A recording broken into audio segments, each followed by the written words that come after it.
Good morning or good afternoon, ladies, whenever it is that you're watching this. I'm Jenny Oliver and I'm speaking to you from Glencairn, Simonstown. So things are a little bit different. The way I'm presenting this is not quite what I might have done, but this is the way that the Lord has led me to do this particular session. So as I was praying about what it is that God would like to share or would like me to share with you, He laid on my heart and mind the theme of widows. I suppose it's something that is close to me right now, being that I am a widow, but it was more than that, because as I've meditated upon the various widows in the Bible, and I'm going to share a bit about that with you now, I realized that even though some of you and many of you are probably not widows, we can all have a kind of a widow spirit. I don't quite know how to put it, but we can all have times when we feel that we've been isolated, perhaps particularly now, where we've been put aside, where we've lost our usefulness, perhaps for the kingdom or even to our families, where perhaps we feel that we are not understood. And so all of these things, I think all of us women feel and experience at different times, even sometimes in the happiest of marriages. So this is a message for us all. But physically, those in the station of widowhood, I believe God has a very special eye on and hand over. As we see from the word, He says He is our defender, He is our provider. And in fact, there are some famous widows in the Bible whose stories have encouraged us down through the ages and spoken to millions and billions of people.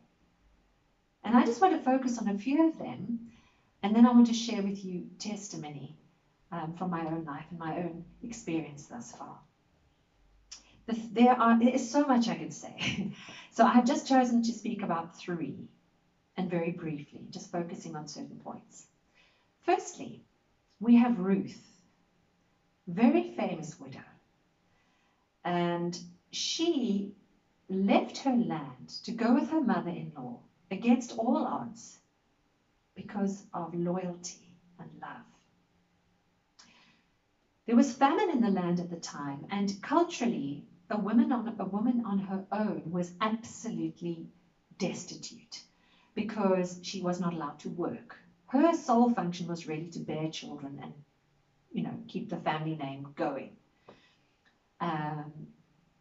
So anyway, she decided to go with her mother-in-law. Her loyalty paid off so much so that she's actually in the genealogy of Jesus. And we know her story so well. And Boaz married her. So God turned that whole situation around. Her trust was rewarded, her faith was rewarded, and we have that beautiful account in the book of Ruth. Then we have two other widows. Both Elijah and Elisha encountered widows. Elijah had just been told by the Lord, he'd been sitting at the brook Cherith, and the Lord had said, go to Zarephath, I think that's how you say it, and there will be a widow who will feed you.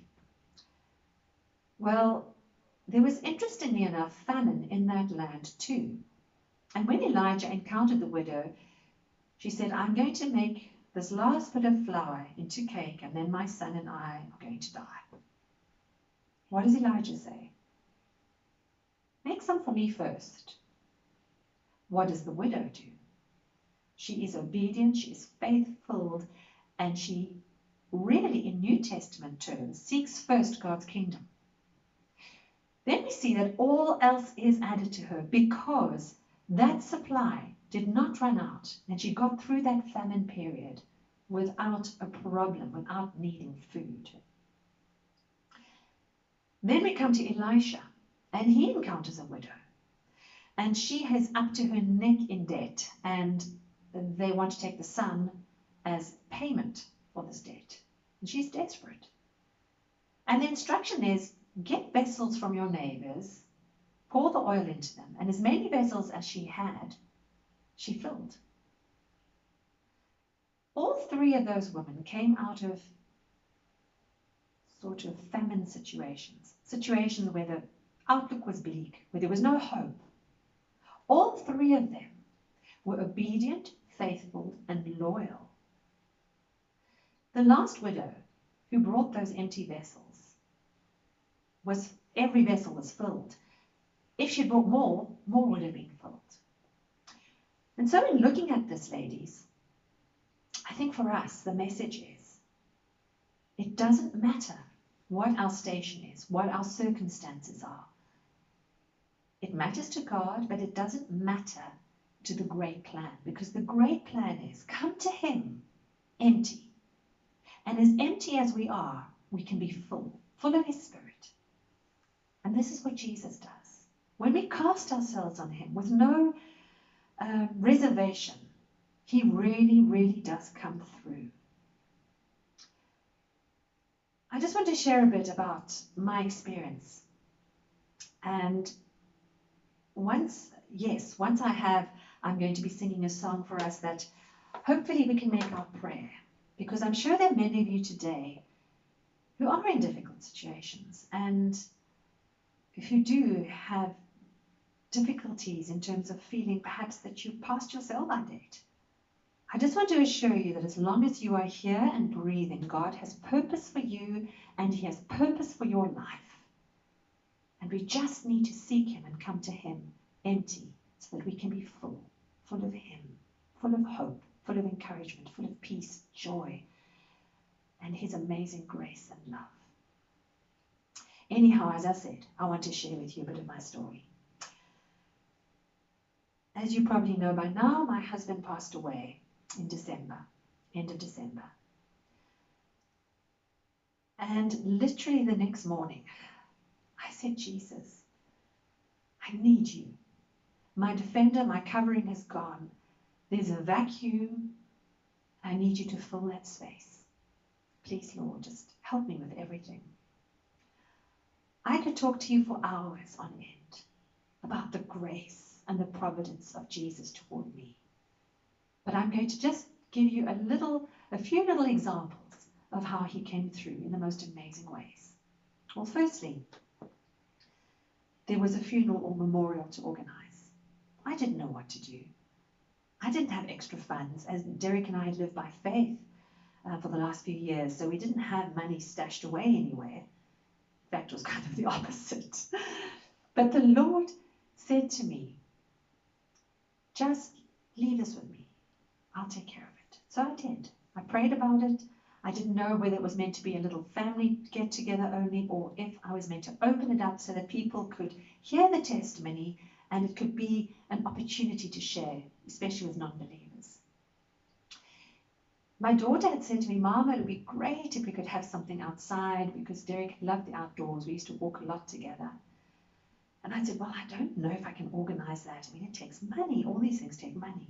Anyhow, as I said, I prayed about it. And the same morning, I got a call from a church where we had ministered a week before Derek passed away.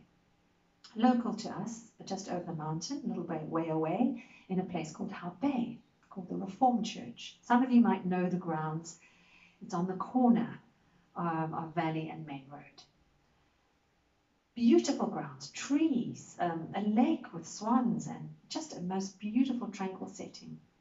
Anyway, they called me up and said, Jenny, if you'd like to use our premises, we'd love for you to do so.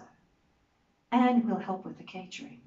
Well, I was like, whew, that's a relief, because I don't know how many people are coming. And it turned out that there were well over 100 people that ended up attending. I still wasn't sure about what help exactly meant. Was it tea and coffee, or was there more involved?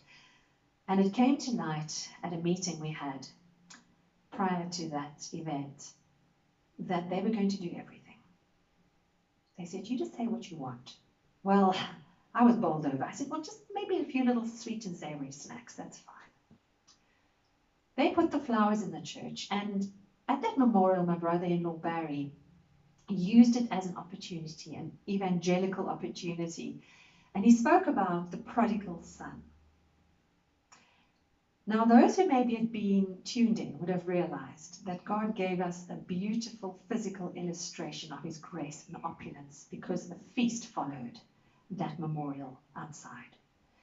They had set up braais. We had hot food. We had salads. We had cakes. We had pastries. We had fruit. We had everything you could think of. People commented on the immense feast that we'd had, and there were leftovers for people to take home.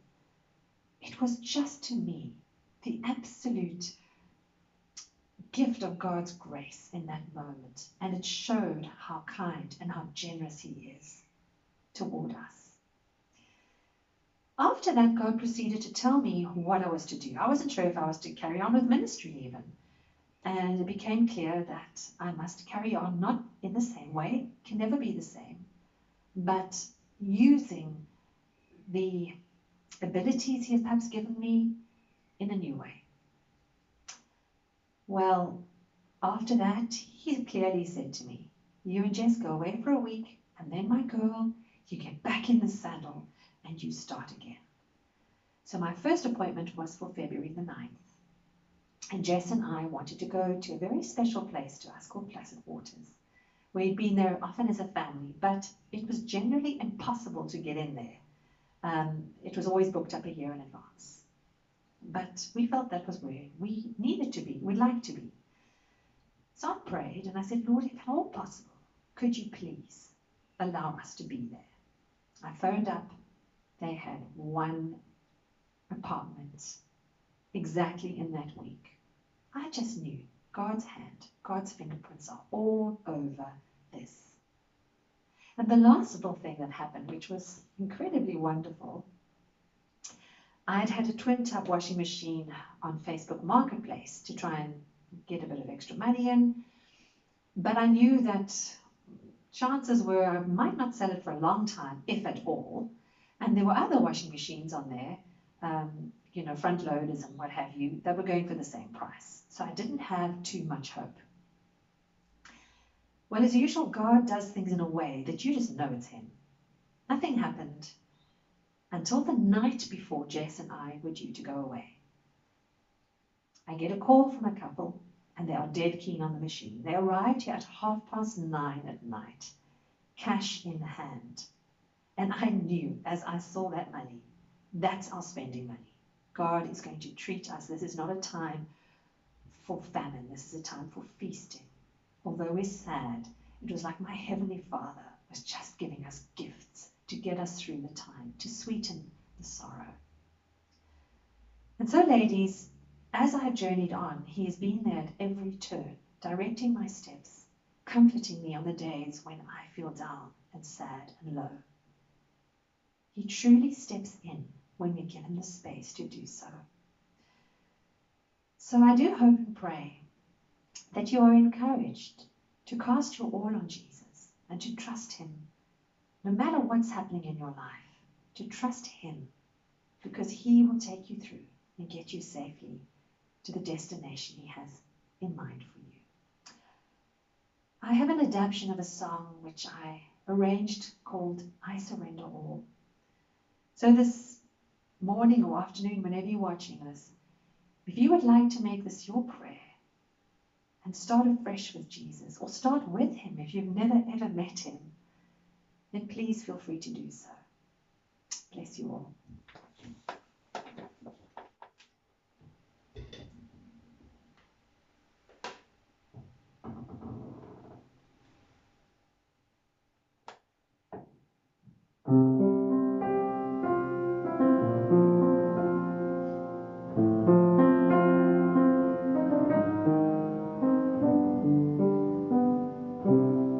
Oh, to Jesus I surrender.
The